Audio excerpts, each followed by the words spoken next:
A few years ago, you had a story of you went keto. That's kind of why you've just been Yeah. doing a lot of research on health and wellness stuff. And just tell us about that journey and tell us how you think that might have, did that have any effect on how you were able to recover from COVID? So Ketogenic diet is high fat, moderate protein, very low carb. I'm like, oh, okay. So I did a little more research, very little, and found a bodybuilding forum. And they said, well, I don't remember, I think it's like 70% fat, 25%, these numbers might not work, 25% protein, 5% carbs.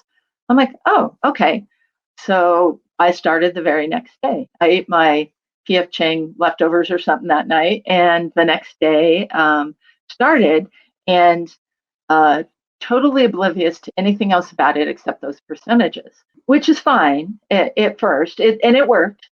It worked eating that stuff. We started eating more eggs and more meat and things like that, but you're still stuck in that paradigm where your meal has to include a bread and a starch like potatoes and a vegetable and fruit and dessert and whatever. Did a lot of intermittent fasting. I mean, a natural way is just to extend your overnight fast to the middle of the day, so you have brunch instead of breakfast. We only eat twice a day generally. We'll eat brunch and then an early dinner, preferably.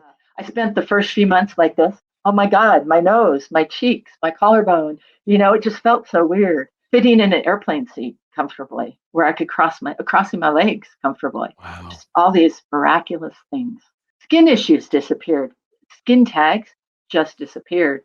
I had deep, painful cracks in my heels. There's lots of stuff out there, people with little sanders, and disappeared.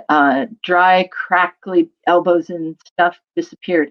I had my nails had these weird, deep scoops to them, disappeared. The heart palpitations, completely gone.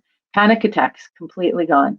I have not had a headache of any kind in over 7 years, even with COVID, even with bronchitis. No headaches ever. And I used to have very bad ones.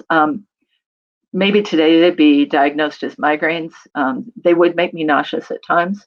Just think about how many people are on medications for the things that you Yes. changed with your diet, and they're on medications chronically for the rest of their life, when in reality, they just need to change their diet.